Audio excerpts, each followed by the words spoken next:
So whatever I have done is simply because it's my job. Not that I'm Jhansi Rani and I'm out with my sword and ready to, slay everyone. It's not that. Your intention decides your destiny. People have been taught how to misuse institutions. That story was done in a public interest which exposed corruption in the judiciary. AI can't give what journalists can do. Election Commission is the core of our democracy. Investigation requires a lot of resources, including money. Madam आपके पास criminal trespass है. मैं said हाँ मैं हूँ वहाँ पर, ये residential area था, आपने क्रिमिनल ट्रेसपास गलत लगाया है. People committing suicide, taking their own lives because of humiliation. If any journalist is listening here, if you are curious, you're persistent, you will nail it. If you are into this profession, do honest work. Of course, keeping in mind all the precautions or caution which is required. Be doubly sure of what you write, say or talk about, and just safeguard yourself with all the evidence so that if there is any sort of problem tomorrow, you can always move ahead with the evidence.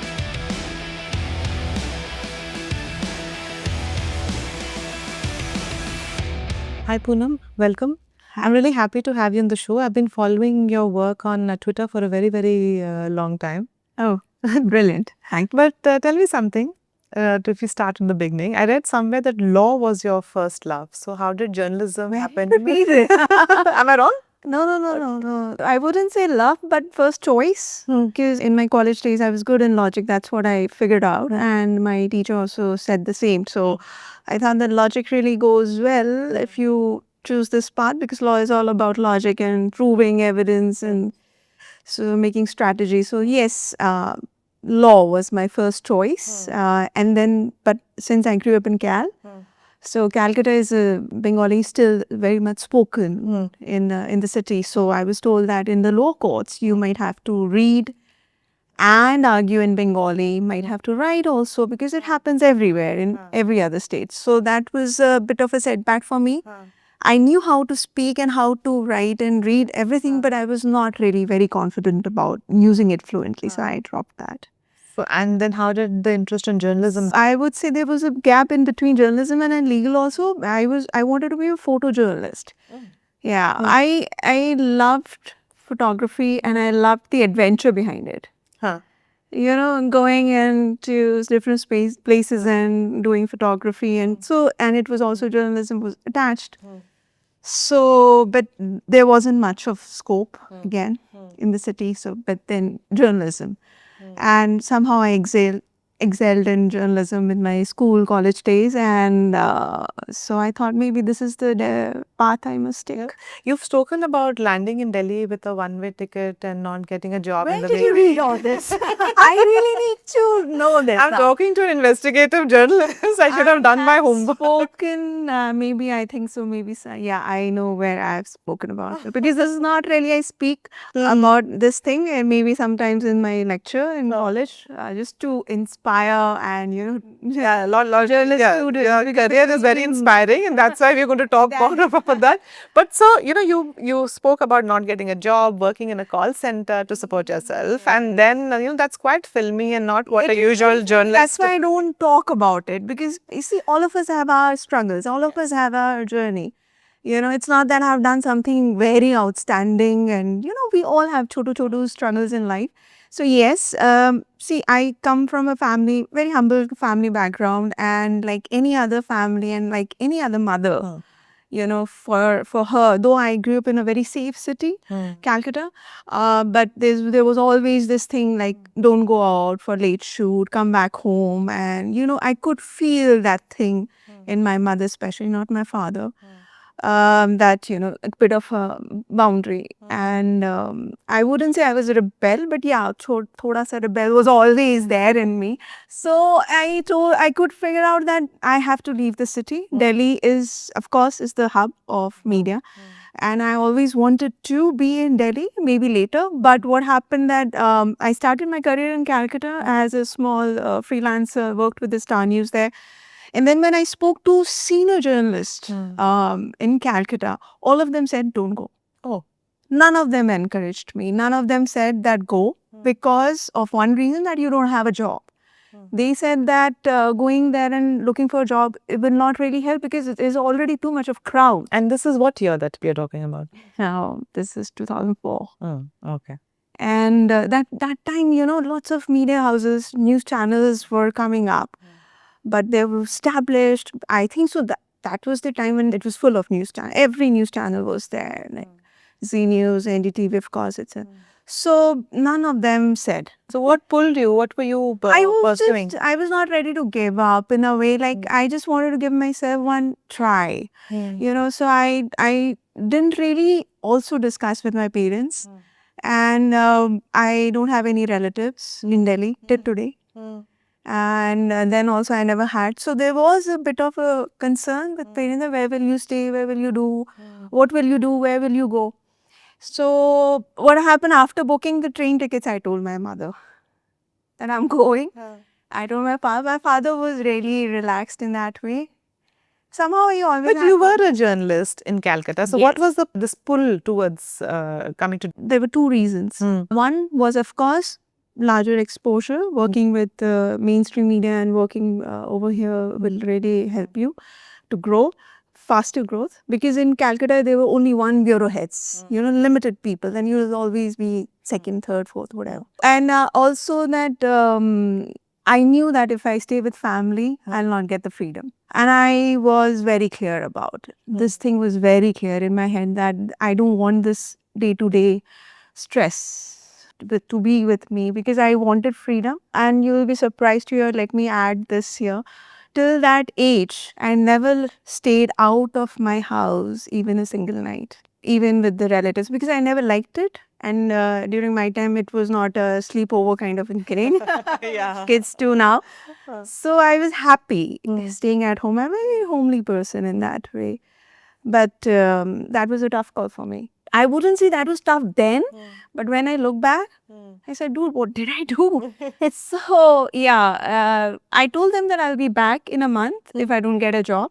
I came with a very chotu sa suitcase, limited clothes and all that. I'll come back if I can't manage anything, a job in a media house. I'll be back in a month. But you didn't get a job in a month? No. You started working in a call center? Yeah, how will I survive in Delhi? So I worked in a call center for good 8-9 months. And meanwhile, I was trying because the call center jobs were always like, daytime you have free time. And at the night, like it is always like second half. So from morning till lunch hours, I used to get time to go to different media outlets, get my resume at the, security guard. Yeah, you couldn't get past, na? No, nobody would allow. So it was still the guard. My reach was still the guard, sitting outside. I was to contact many people. I still don't know how I got it. What was the first break? So the first break was it was with the Star News again. There was a small production house over there. And you'll be surprised, Ajit Anjum was there. Ah, okay. So I worked with him briefly and for good 6-7 months. And then I got a break in NDTV. Because NDTV was coming up with their metro section. Yeah. But then you've spoken, I believe you didn't take to Delhi at first, but now this is the city you've chosen to work and live in. What finally rooted you? Work. I've become a Delhiwala, I would say now, because I have learned the language. See, the city has given me a lot. A lot. And but somehow I still connect with Bengali culture because I grew up there. So the difference, if I say, people see, Delhi is beautiful, work-wise, very good, apart from pollution and all that. But it is my home. I own a home now. But the difference I realize in me, the first thing which I realized in me when I went back to Calcutta, the difference between what I was in Calcutta and what I have become in Delhi. I'll just give you a very small example. After almost 2 years, I went back home, 1.5 years, 2 years, when I went back home, I was in a shop in Calcutta, shoe shop, and I was standing and the sales guy, I told him to show me certain things. So I waited and waited for some time, and then I told him again. He said, I'm showing you. And then after that, I lost little bit of cool. I said, if you want to show, otherwise I'm leaving. And he turned around, and I'll tell you in Bengali, Didi dekhachi ekটু সময় দিন, which means that just give me some time, I'm showing it to you. He told me so politely. I felt like, man, what have I become? This is very bad. But this Really, after that, I realized that I really need to acclimatize when I go to Calcutta and not step out of home for 2 days and be where I am and get to realize that where I am. You know, because in Delhi, the culture is so different. If you tell people politely, they will not listen. They will not listen. You said you learned the language of Delhi. So what is it? The language of impatience. The language of their language, how to speak. This is the language. If you want to show, else I leave. This is the language. You know, I'm not against the city, but it's just that the cultural shock that I got in Delhi when I came here was massive for me. So, you've also worked across different news channels, DD News, NDTV, Times Now, Yeah, Quint as digital. Quint, yes, of course, before going independent. So, what did these spaces teach you? And then, why did you eventually want to step out of the security which a system gives you? BBC pulled me out from their job security. So, they came up with this investigative department, BBCI, and I was into jobs then. So, they said that, look, this is the contract base and all that. I said, look, are you giving me, as in short-term contract? How do you want me to work? Like, I'm a very much a job person. So they said, look, this is the opportunity you'll get. We'll keep, renewing it and all that. I must thank my editor, Raghav Behel at the Quint. When I spoke to him about it, like, sir, this is what they want me to do for 3 months. They just want to see whether I'm able to work with them and find out something. So what should I do? I remember that conversation with him. Ritu was also there. And Rohit was also there. And then he said, take it. I said, sir, just 3 months. What will happen after that? He said, take sabbatical from Gwen. Go, come back. That's nice. It was really sweet of him because I was in a dilemma. This was an opportunity for me as well to work with an international media. So I said, that's really kind of you. So he said, yeah, just go work, see how it works for you, and then you come back. So tell me, in the starting, how did you pivot towards investigative journalism? What was the first story that you broke as an investigative journalist? How did that come to be? Okay, that's a long time back. So a journalist, whenever they step into journalism, they are rookie reporters. They need to do everything. True. Until unless you have really shown your interests, you've done law and you come to this profession, then you might get legal beat. But I joined as a rookie reporter who has to do everything. But yeah, initially I covered all the events, including crime, everything that happened in NDTV. I was sent, ki ye bhi kar lo, wo bhi kar lo.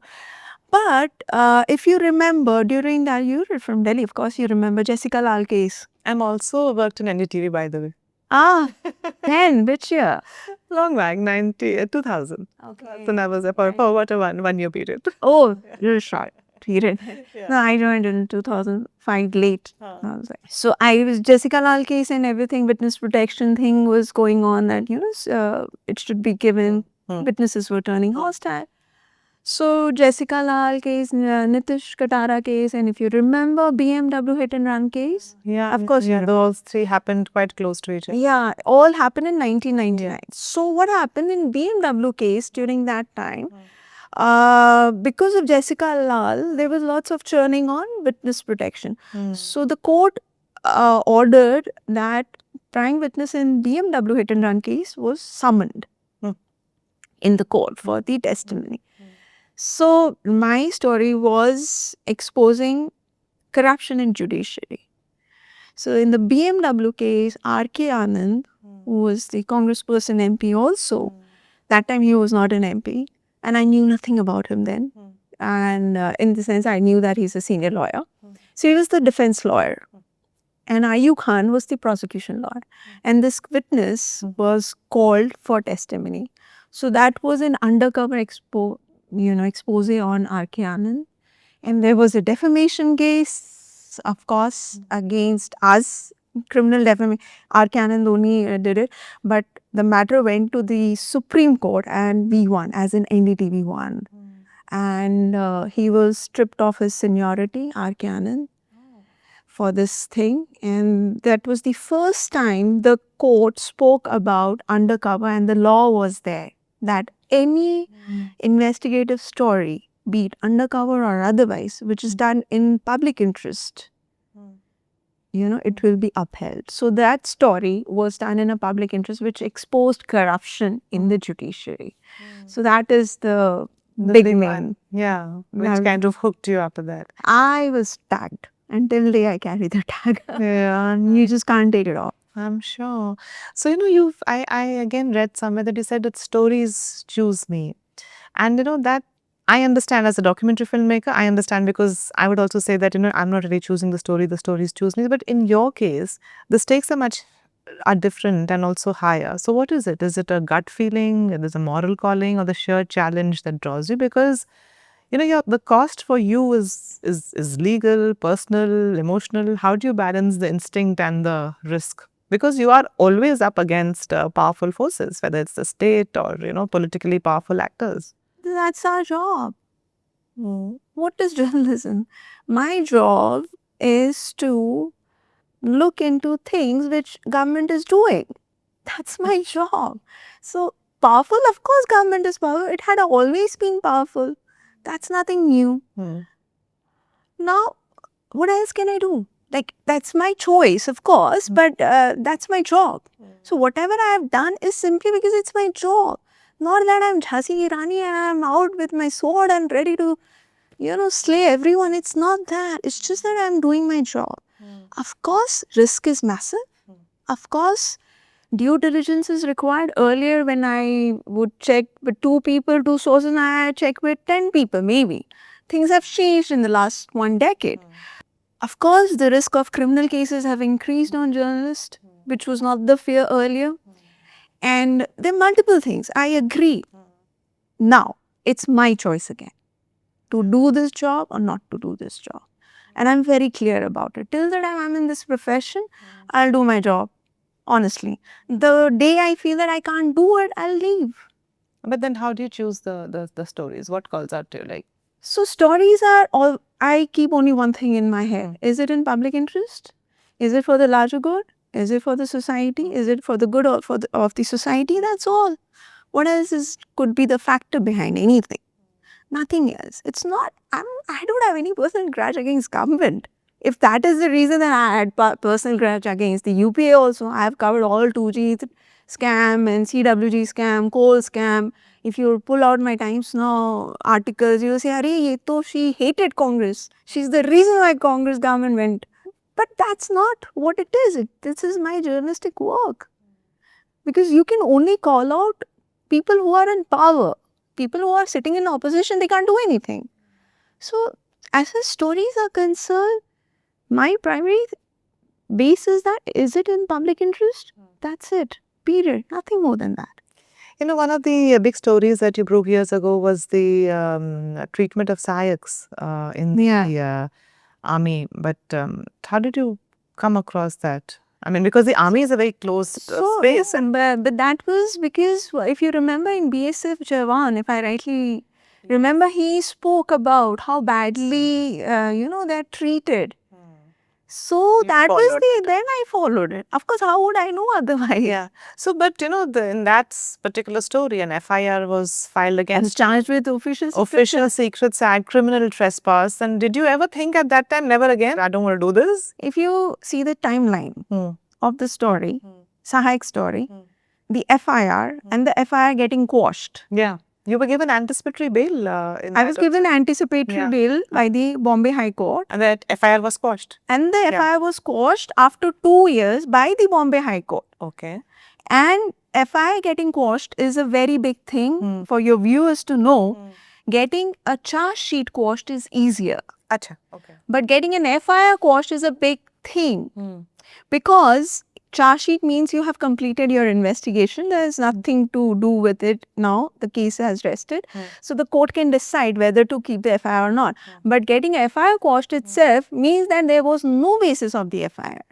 So Bombay High Court quashed it, although they dragged it for 2 years. Yeah, that's what, yeah. So that Because they never appeared in the court. I was there every hearing in the court. The judges recognized my face. And they wouldn't come. They wouldn't come. आज sir इधर चले गए, sir उधर आएंगे, कोई senior lawyer आएंगे, and it all तारीख पे तारीख was the typical thing. But I was always there in the Bombay High Court on the day of hearing, which sometimes happened twice a month, once a month, definitely. It takes a toll, na Poonam. Like, did I you? did it, but I did it. That's okay. And I must thank my lawyer, and I don't mind naming him here. There were 2 lawyers who were appearing in the court, but the main person who was in Delhi did the strategy and who really was just not a lawyer, also counseled me otherwise, and I feel very blessed. I knew him as a source. So we got in touch because of story, but when this happened, he came forward and, extended his help in every possible way. And he said one thing very clearly. Whatever has happened, give your testimony to the cops as it is. Nothing. Don't change anything. You tell them that you were there, everything. Trespass ka bhi lagaya tha. Criminal trespass. Yeah, criminal trespass. I said, no, I was there. This is, give them everything. Even the cop was stunned that I'm telling him that I was there. Madam आपके पास criminal trespass है. मैं said, हाँ मैं हूँ वहाँ पर, ये residential area था, आपने क्रिमिनल ट्रेसपास गलत लगाया है. It was a residential area. I was not in a cantonment area. So that, besides that, the main thing is that my lawyer Prashant Kumar, he told me one thing, that just be there in front of the judge. You have nothing to hide. You have done nothing wrong. Be there. And the judges, they recognized me by face.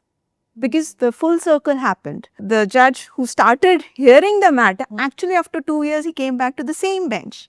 And the one who gave me bail, the other one who was hearing my case, that was the double bench.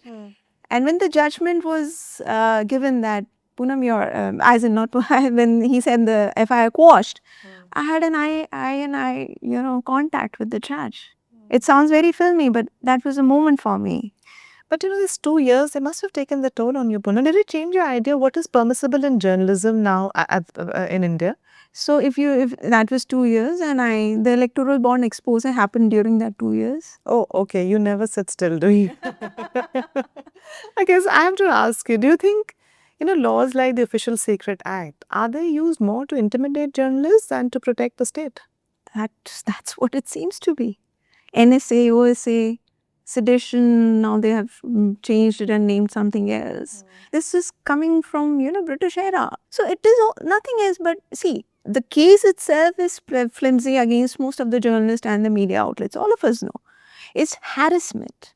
And legal things, they take a lot of money, to pursue. That's why I have completed law as well now. Yeah, I'm a lawyer. So, yeah. So, God forbid, if anything happens, I'll fight for myself.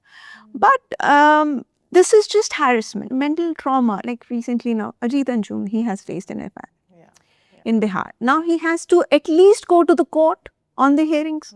Non-bailable warrant will be issued. So how do you tackle with such things? You will at least, even if you are innocent, everything, that is something which will happen maybe months later. So this is the harassment bit which, is very difficult for journalists. And as it is, journalists, they don't have money, man. You don't really earn through digital space. Yeah. People who have money, they are not doing journalism. Yeah, they're doing PR, I guess. There's nothing to guess. That's the reality. What challenges do you think, that investigative journalists face today?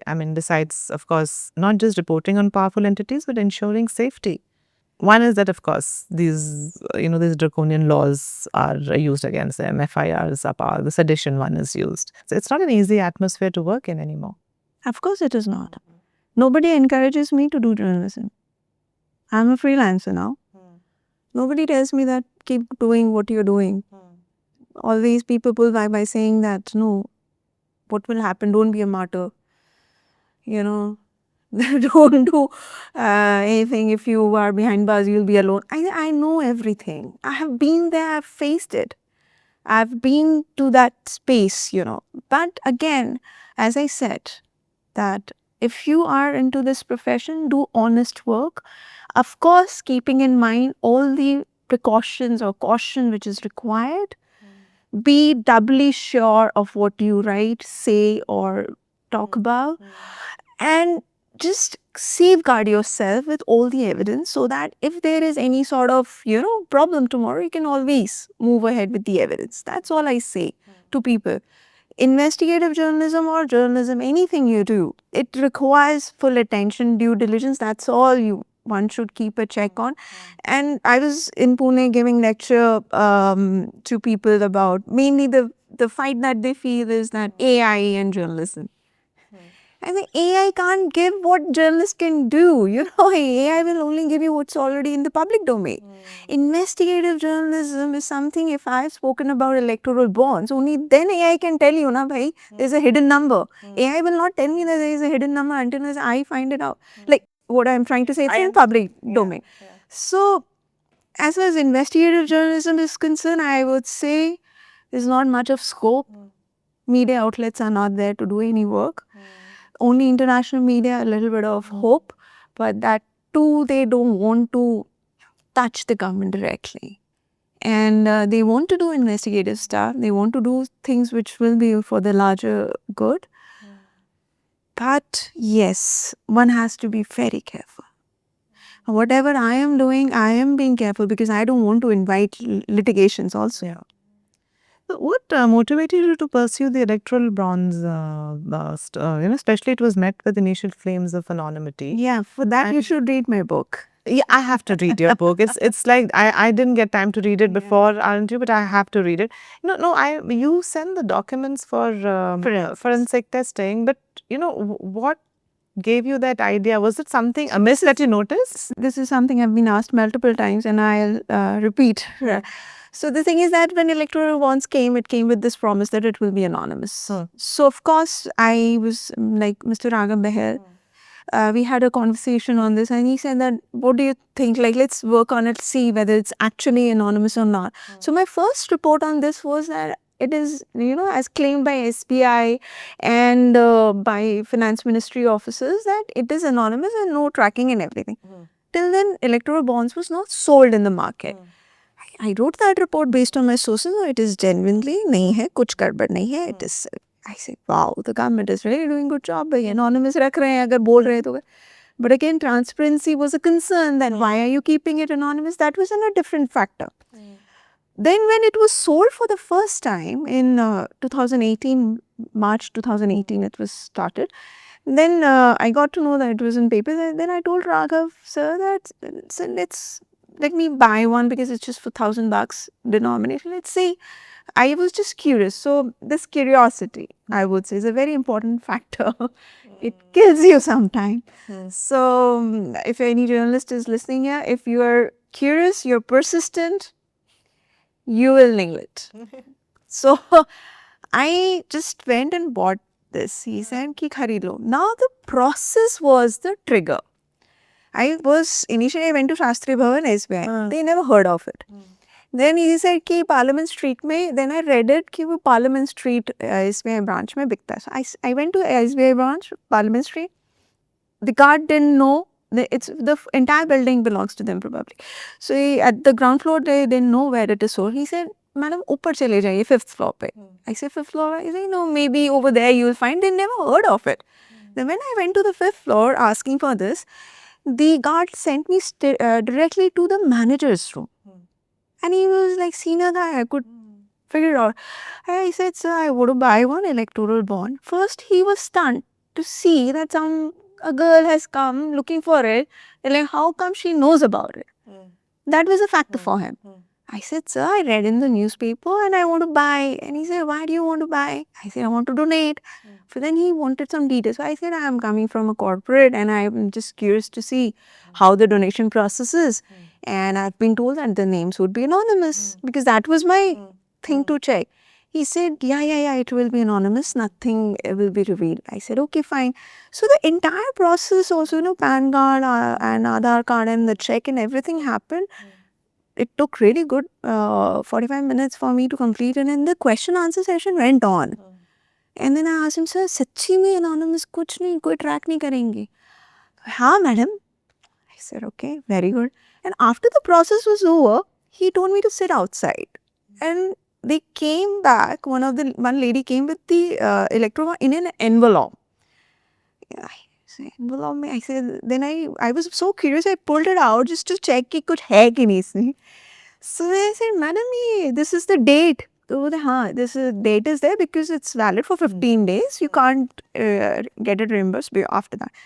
Apart from the date, there wasn't anything like, the details were there, what the bond is and all the standard one.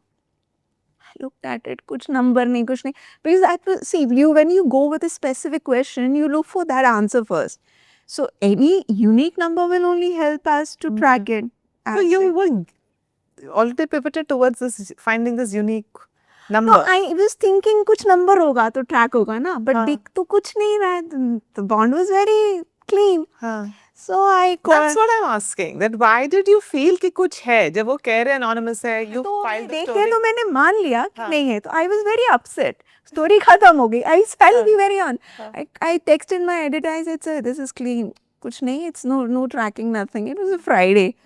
I went home. It was 5 o'clock. I say कुछ नहीं. I just kept it and. But something didn't settle well with me because you were just too curious to know who am I, why have I come. I was grilled, and I slept over. Interestingly, just few months before, I'd been to one forensic lab, Tooth Lagoon. And that time I was like, I got some knowledge about how things work. And so I thought, why not to get it done? Last thing, at least I can't see anything from my naked eyes. I did everything. Then I called my editor. I said, sir, can I get the forensic test done? At least something, if it all there hai to hai, nahi to nahi hai. He said, okay, jao. I said, if it is very expensive, I will not get it done. Don't worry. None that he asked for really. I'm just saying I was being a bit the producer's hat also has to be looked up. Yeah, I said कि unnecessary waste of money, why to do? नहीं कुछ होगा तो नहीं कराएंगे. तो I went. I knew the manager of Truth Lab. I knew her, so I went and I said, I want to get this forensic done. The paper. She said, what is this? Of course, everybody is very careful seeing government document. Then I explained her. Then she said, are you going to use it in some judicial work, court or anything, those forensic report?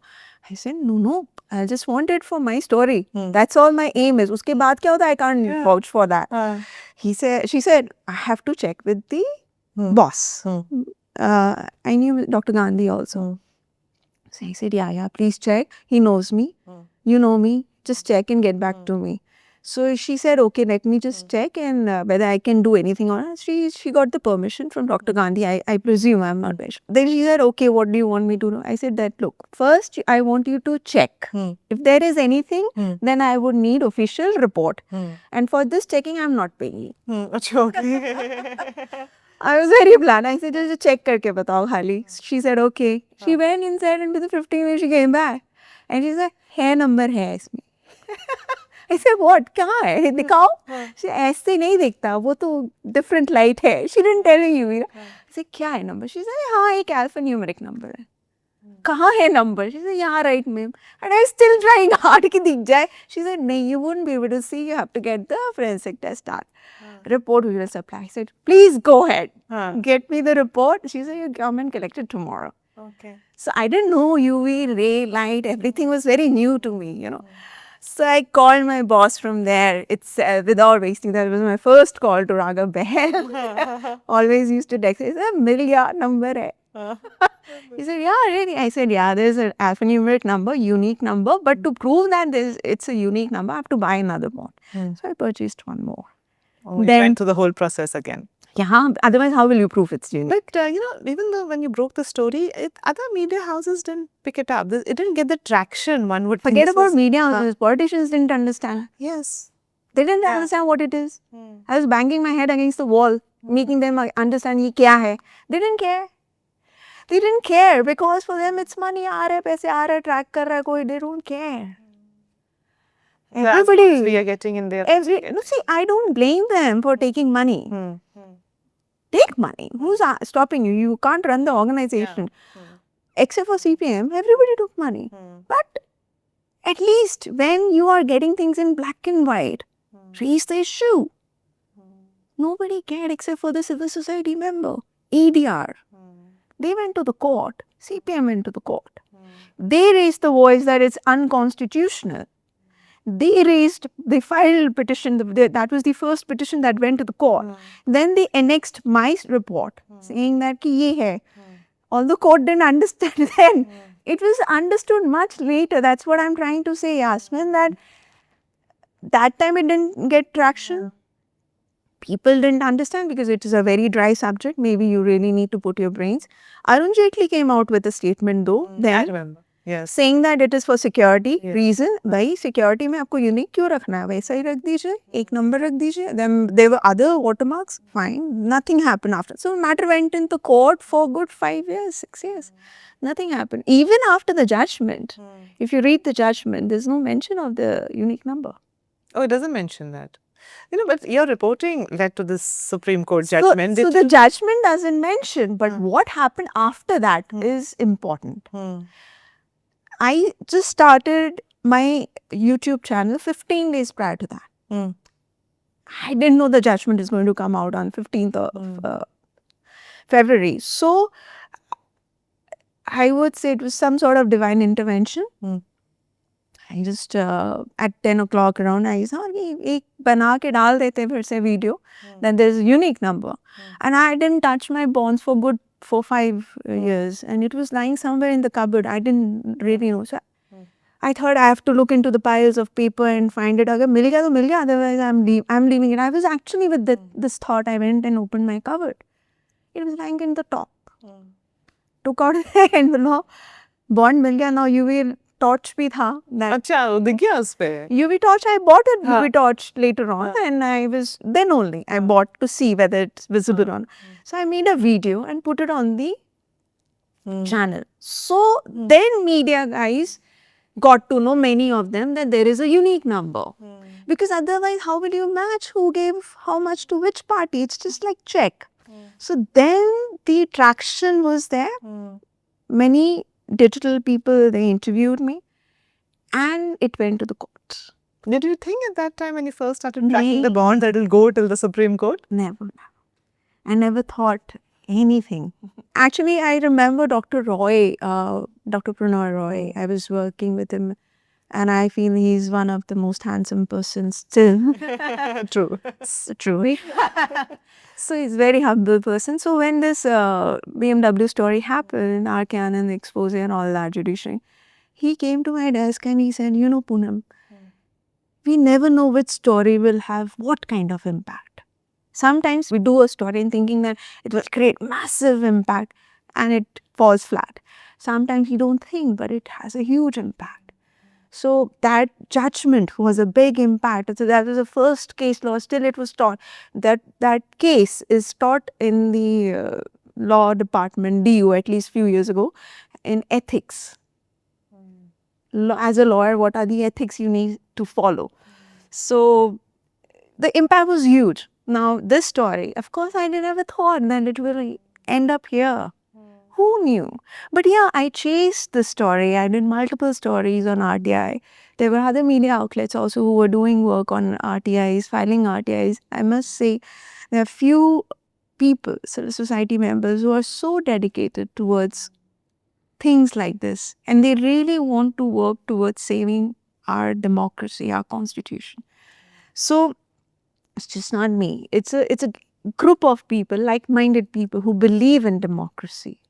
And RTI is a big tool which is getting weak day by day. I don't want to get into DPDP Act, which is another problem. But these guys are the watchdogs. We need people like that.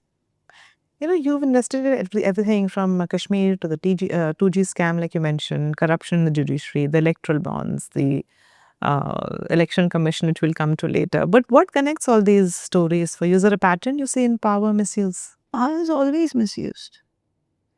Because with power comes a great responsibility. And nobody has that power to hold that responsibility in doing good to the society. So that's why people who are honest, in spite of having great amount of power, they stand out. They stand out. So it's a very common thing. Tomorrow, if the regime changes, are you hopeful? The template has been set. Unfortunately, people have been taught how to misuse institutions, and it's just, learning that has been passed on to all these guys. So I am not saying that that's how the system works, but as a person, as an individual, as a journalist, I have to do my job, and I am doing it, and people will continue doing it, whether me or somebody else. Let's talk about The Trap, your documentary for the BBC. What led you to pursue that story? That was your idea? Yeah, it was my idea. Again, the loan app scam is that time during the COVID, when there was a lockdown. Remember, most of us got SMS messages, saying "Itta loan le lijiye, itte sasta mil raha" and all that. So then that was a trap which was set, and this story had as I said, public interest. It was affecting so many people. Believe, yeah. I was shocked by the number of suicides which had happened. That's fact-checked suicide number. Yeah. Could be much more. The ones which we could check physically or were through calls or whatever, that is the number which was done by BBC, as in by the team. The number could be massive. So even the cyber crime is changing every 3 months. So loan app was at its peak then. What was worse was, in this story, was abusive language. Yeah, I heard that. I saw that film. Okay. Yeah. And people committing suicide, taking their own lives because of humiliation. And young guys, I believe there was a young girl. Yeah. And these call center guys who are these guys? Who are working in call center? They are also very young. Yeah, ordinary people. Ordinary people. Yeah. They have no skill. This is the skill they are being taught. And that was one of your main sources, was also that, a young boy. Young boy, he was undercover. And that's another story, how I convinced him to be part of it, because of course it's lots in stake. Yes. Yeah. And he did a tremendous job. Tremendous job. He actually took the responsibility on his shoulders that I'll get you. Don't worry. And it was a massive thing because he used to spend morning from 9 till evening 6 in the call center. I was somewhere outside, like, even to tell me that he's in trouble, he needs his phone, which might not be possible sometimes. So there was always a fear that whether he's safe or not. So this loan app story was, again, as I said, public interest is the only drive that can make me pick one story. You won an Emmy for this. How did that feel? Emmy nomination. Of course, it was a surprise. It was India's first documentary which got nominated. Yeah. Yeah, it is. I never thought, none of our team members, they thought about it. I was surprised, and so it's all hard work. Yeah. And then what turned your attention towards the Madhya Pradesh election story you found? You looked at vote count. That thing happened prior to this story. The loan app story happened in the 23.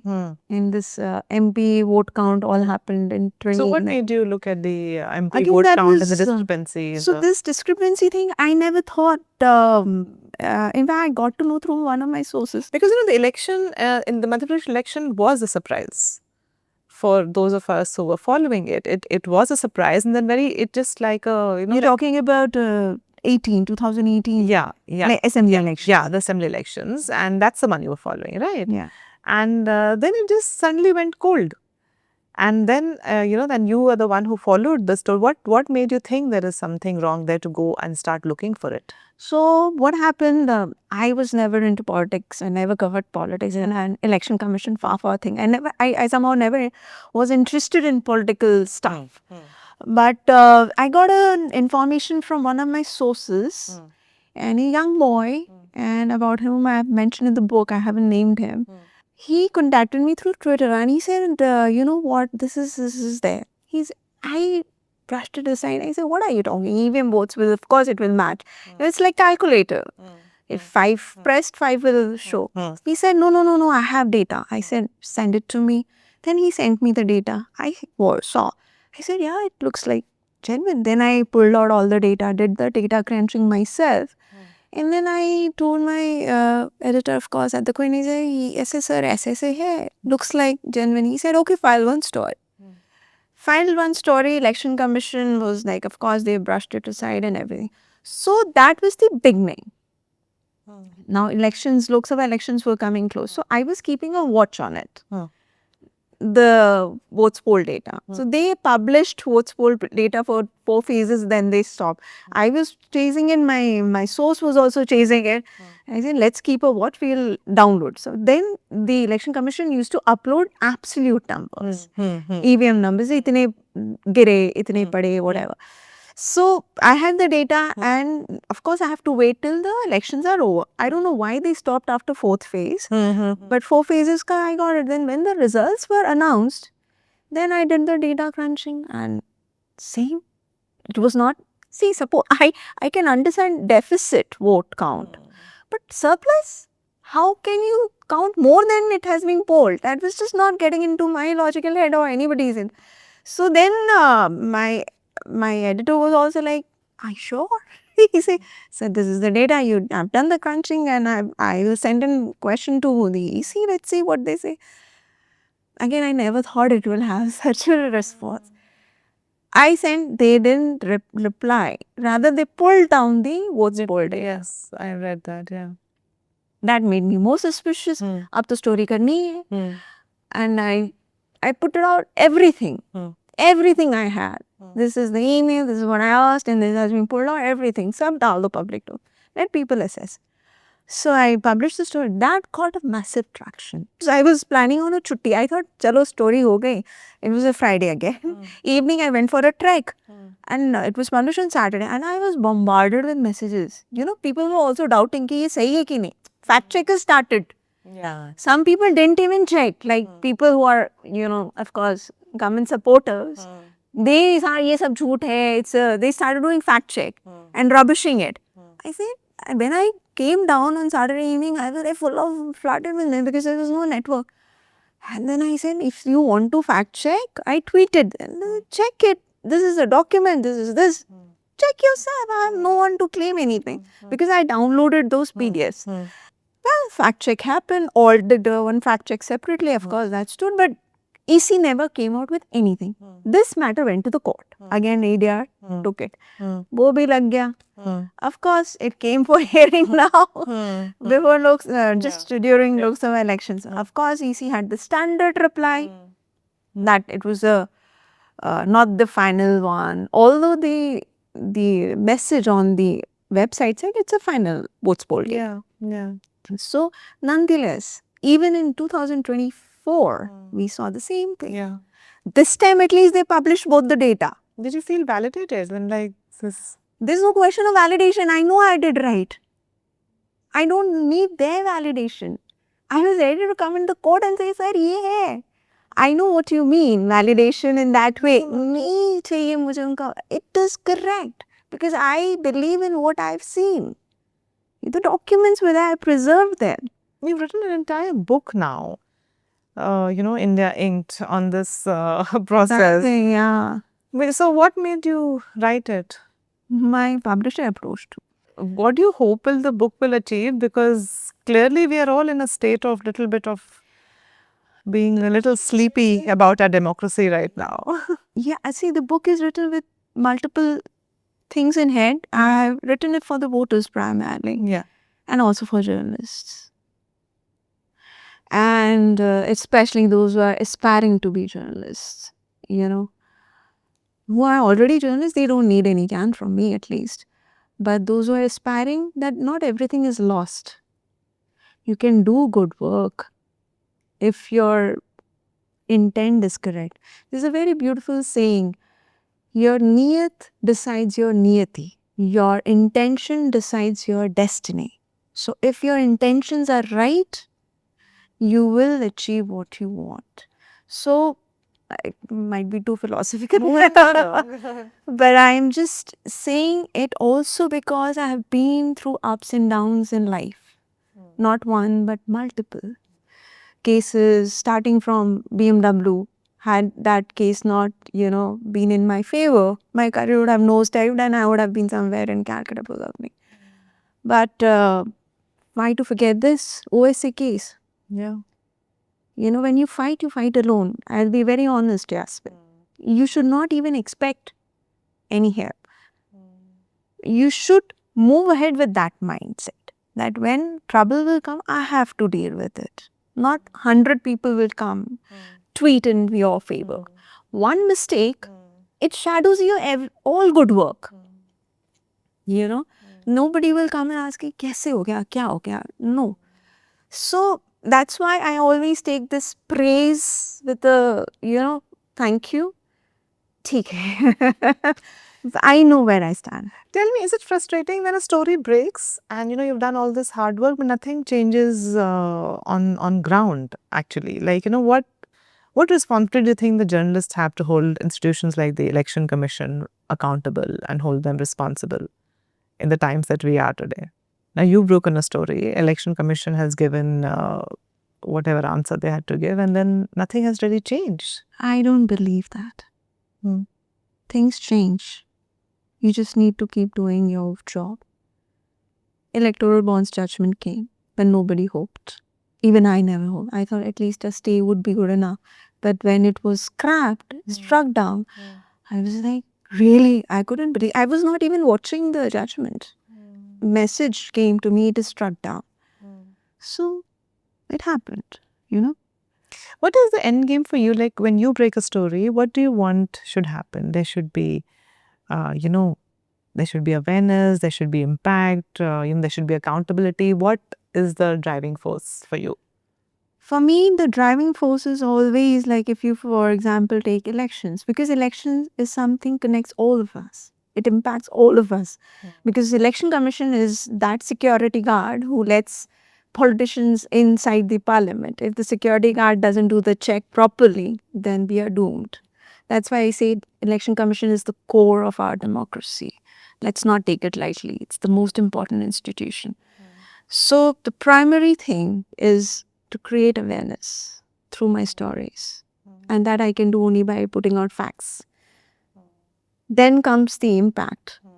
And then comes the accountability if they want to be accountable. You see, even with stories, whatever stories, I'll just add here one small thing quickly, which I mentioned in the book, in my very introduction. When I did, as you said, electoral bonds didn't have any impact, traction then.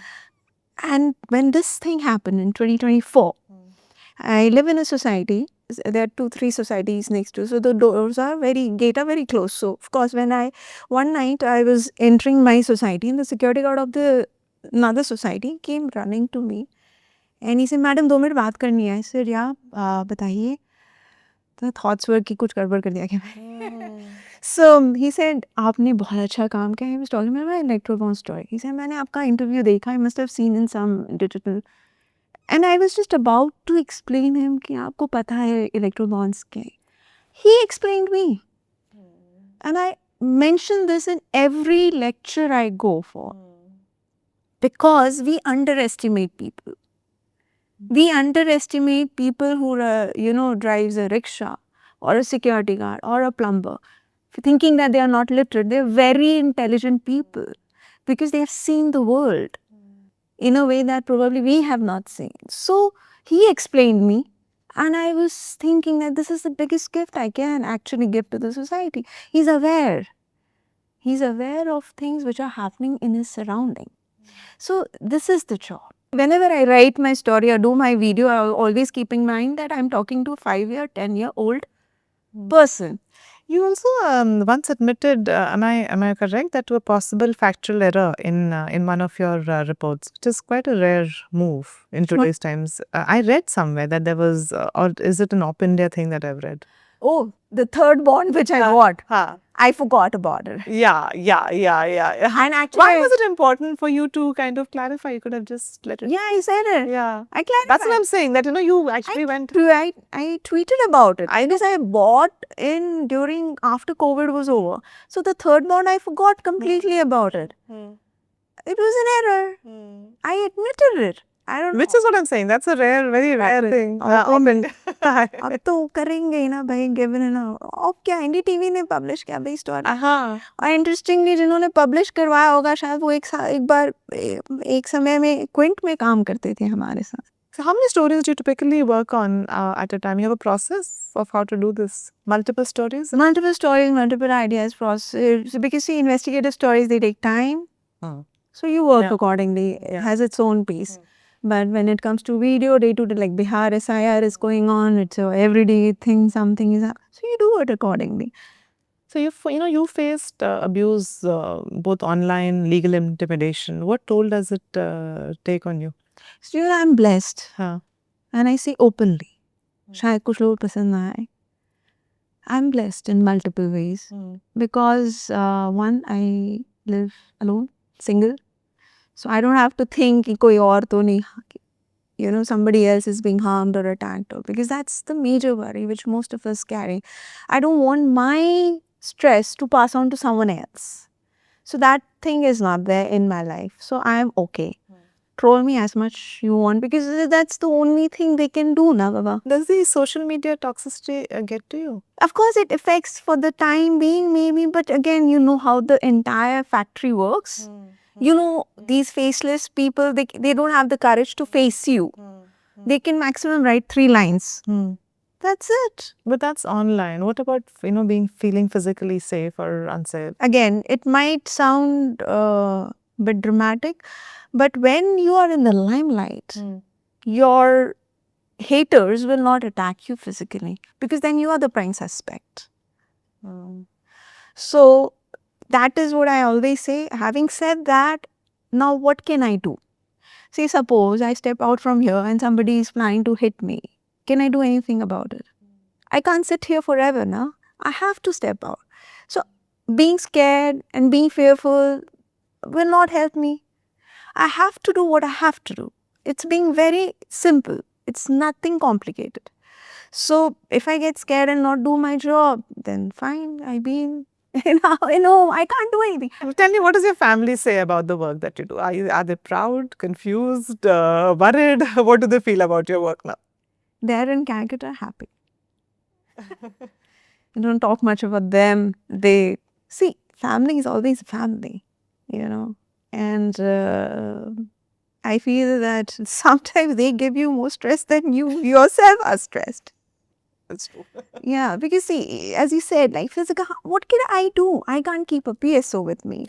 I don't have money to pay him, firstly, and I don't want it either. So all I do is that I am, as it is, I'm not a social person, and I don't hang around with people much. So I have a very closed door things happening. I have a very closed life, private life, very close. So that's the only thing I have. So yeah, you can say that is my way of dealing with the outside world sometimes. So being an introvert helps you. I have always been introvert. I would say I value my time a lot. So I don't have, to give it to everybody. So, so that is I don't socialize much either. So I have a routine. I focus on those things. And that's about it. I have a very less interest in socializing. Okay, tell me, from when you started out to now, what does journalism mean to you today? Especially at a time when, by and large, I'm sorry to say, it's losing its credibility. Yeah. And, there's no institutional protection for it. So what does it mean to you today? I think today we need more journalists than ever. We need journalists who are really honest towards their work, who believe in doing their dharma rather than being a PR.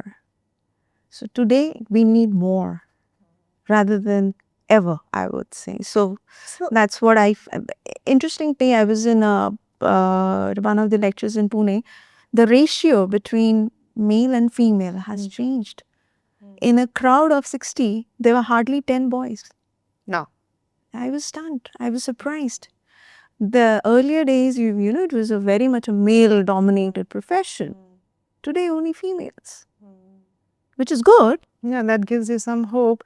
But you know, tell me, how can journalism regain and build public trust in a world when you're grappling with fake news, misinformation, and Godi media? How do journalists, especially when the systems around, even the news networks, are all geared more towards PR than news. So how does journalism kind of, what do you tell students coming into it? How do you build public trust? How do you give journalism the credibility it needs or it should have? See, as you understand that it's very divided, even the audience, especially on YouTube, it's like pro-government or anti-government. So people have chosen their journalist. It's true. Yeah. They will listen to that journalist. So people choose. It's simple. Now you cannot do anything else. Those were the days when NDTV was taken as the most credible organization. Just like BBC also, you know, credible. BBC has published, which means it must be true. So that has gone. So that's all I can say now. Let people decide now. Are there any investigative journalists you admire in India today? No, there are many. Who do you admire? There are many investigative journalists who have done fabulous. Shweta Dalal, of course, is one of them. Lady, and when she complimented me for my work, I was going to ask, will we see a film? Oh, Series with Poonam Agarwal. Who do you see playing you? I have to think about. I haven't thought about it. Maybe you can suggest. In your little free time, you give this some thought. So, are you currently working on any new, investigating anything which you can? Yes, I am waiting for it getting commissioned. That's another fight.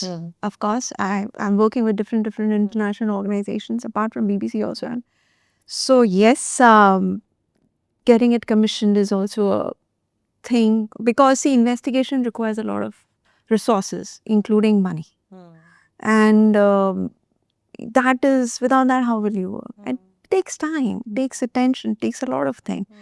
And the Sloan App Trap story documentary, it's not one day job. How long did it take? The production bit and the pre-production, production, it took at least 8 to 9 months. And the edit? Prior to that, I'm like production, I'm saying 8 to 9 months, and prior to that, a little bit of research time. Yes, over a year, almost a year to do. In fact, you see, one thing happened in this story also, that we did everything. I found out everything on a particular organization, and that organization disappeared. I had to start from scratch. There was a moment when we were actually thinking of dropping it. Oh, wow. Okay. There were moments, and I was like, I must say, the BBC editor who was heading this, he said, like, Poonam, you tell me what should be done. I said that, look, just give me one more week. Okay, just a week. I just asked for a week. Matlab, I say bargaining karte. So I said, just give me 1 week. At least I have some leads. He said, okay, fine, go ahead. And of course, in week 10 days, I found something else. So we kickstart again. You mentioned that you have some fixed things that you do. So what is it that you do to unwind? How do you detach? I am good in detachment. Well, what are the things that you do in your routine? Okay, my routine abhi koi follow kara to. Mat batao. No, I know you like to work out. Yeah, so follow to hai, सब कुछ है सरकार के पास हो चाहे किसी और के पास हो, सबके पास सब कुछ है. It's not difficult to find out where I am. But yeah, it's workout is my Stress buster. You can say my lifeline. Like I need that.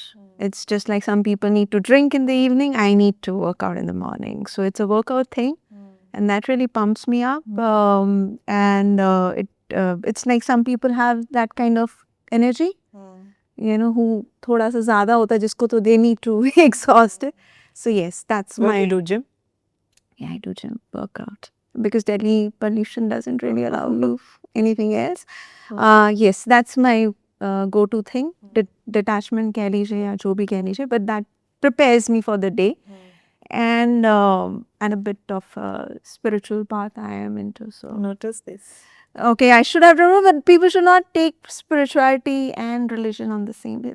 I agree. Some people do not understand. There's a huge difference between spirituality and religion. So I'm not a religious person.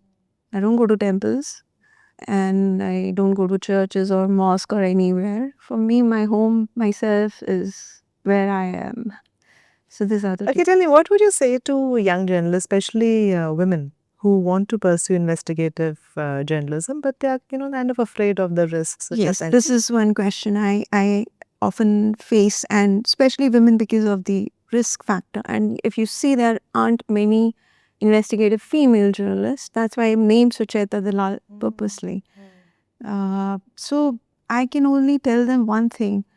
Nothing is more important than your life. So when you venture into something, you feel it's risky, take a step back, think about it, then move forward only when you are able to mitigate all your risks. First is your life, then your source's life. Nothing is more important than anybody's life. No risk is worth it. So this is how I would say, of course, being a female, there are challenges, but that should not stop you from doing any story. There's always a way out. There's always a choice. So you have to look at the solution rather than the problem. And solution you will find only if you walk on that path. So tell me, finally, what do you want to be remembered for? What do you want that, the impact your stories leave? I want to be remembered as? For. As. Okay, as. I would say I just want to be remembered as a person who was honest towards her work. That's it. Not for one story or another.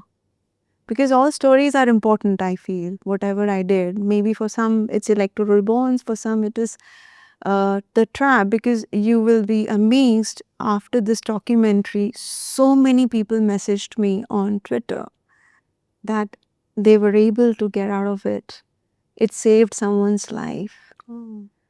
They understood, they took a step back and not take loan from loan app. That's not seen. That's not documented. Yeah. But I know what it is. In fact, one Jawan, senior guy, he showed that documentary to his battalion. He sent me the picture. He showed it to Jawans because Jawans sometimes they fall into all these things, because he lost one of his Jawans. Oh. Who took loan and was unable to pay it back. He showed that. And when he saw my documentary, by then the Jawan had lost his life.